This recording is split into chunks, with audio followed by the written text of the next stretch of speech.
Excel Techno School, Guruvayanikere, Venuru. Admission open now. 15ನೇ ತಾರೀಕು CM DCM ಡೆಲ್ಲಿಗೆ ಹೋಗ್ತಾ ಇದ್ದಾರೆ. ಅದು ಪ್ರಿರಾಗೇಟಿವ್ ಆಫ್ ಚೀಫ್ ಮಿನಿಸ್ಟರ್.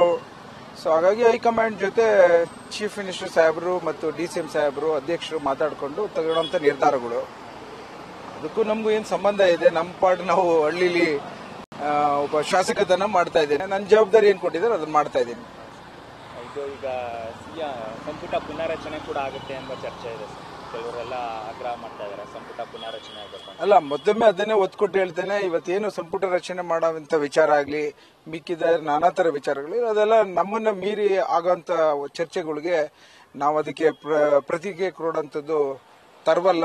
ಸೊ ಹಾಗಾಗಿ ಅದೆಲ್ಲ ಹೈಕಮಾಂಡ್ ಅವರು ಮತ್ತು ಮಾನ್ಯ ಮುಖ್ಯಮಂತ್ರಿಗಳು ಮತ್ತು ಪಕ್ಷದ ಅಧ್ಯಕ್ಷರು ತೆಗೆದುಕೊಂಡಂತ ತೀರ್ಮಾನಗಳಲ್ಲಿ ಅವ್ರು ನಿರ್ಧಾರ ತೆಗೆದುಕೊತಾರೆ. ಸರ್, ಈಗ ಸಿಎಂ ಡಿಸಿಎಂ ತೆರಳೋಕ್ಕೂ ಮುನ್ನ ಕೆಲ ಸಚಿವರು ಹೋಗಿದ್ದಾರೆ. ಕೆಲವೊಂದು ವಿಚಾರ ಅಂದ್ರೆ ಕೆಪಿಸಿಸಿ ಅಧ್ಯಕ್ಷ ಗಾದಿ ವಿಚಾರ ಕುರಿತಂತೆ ಕೂಡ ಚರ್ಚೆ ಮಾಡ್ತಾ ಇದ್ದಾರೆ ಸರ್ ವರಿಷ್ಠರು. ಈಗ ಸತೀಶ್ ಜಾರಕಿಹೊಳಿ ಈಗ ಕಾಂಗ್ರೆಸ್ ಪಕ್ಷ 5 ವರ್ಷ ಜನರ ಆಶೀರ್ವಾದದಲ್ಲಿ ನಡೀತಾ ಇದೆ. ಚೀಫ್ ಮಿನಿಸ್ಟರ್ ಸಾಹೇಬರು ಒಳ್ಳೆ ಕೆಲಸ ಮಾಡ್ತಾ ಇದ್ದಾರೆ. ಅಧ್ಯಕ್ಷರು ಇವತ್ತು ಪಕ್ಷದ ಸಂಘಟನೆ ವಿಚಾರದಲ್ಲಿ ತಾವೆಲ್ಲ ನೋಡ್ತಾ ಇದ್ರೆ ಬಲವಾಗಿ ಕಾಂಗ್ರೆಸ್ ಹೋಗ್ತಾ ಇದೆ.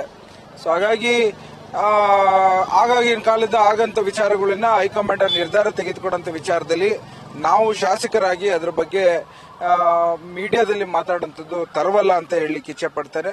ಸೊ ಹಾಗಾಗಿ ನಾನು ಅದ್ರ ಬಗ್ಗೆ ನಾನು ಉತ್ತರ ಕೊಡ್ಲಿಕ್ಕೆ ಸೂಕ್ತ ವ್ಯಕ್ತಿ ಅಲ್ಲ ನಾನು. ಸರ್, ಜಮೀರ್ ಹೇಳಿದ್ದಾರೆ ಸಿಎಂ ಈ ಅವಧಿ ಪೂರ್ಣ ಇರ್ತಾರೆ, ಯಾವುದೇ ಬದಲಾವಣೆ ಇಲ್ಲ ಅಂತ, ಯಾವುದೇ ಕ್ರಾಂತಿ ಆಗಲ್ಲ ಅಂತ ಹೇಳಿದ್ದಾರೆ.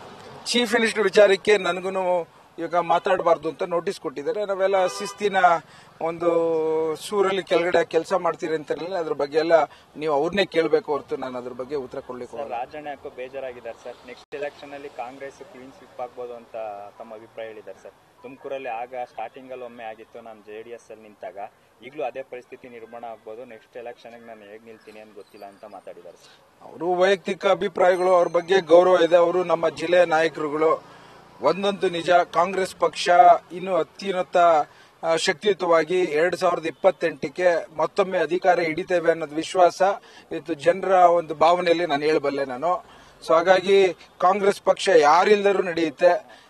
ಇದ್ರ ಬಗ್ಗೆ ನಾನು ಅದ್ರ ಬಗ್ಗೆ ಏನು, ನಮ್ಮ ಪಕ್ಷ ಬಡವರ ಸೇವೆ ಒಂದು ವ್ಯವಸ್ಥೆಯಲ್ಲಿ ನಾವೆಲ್ಲ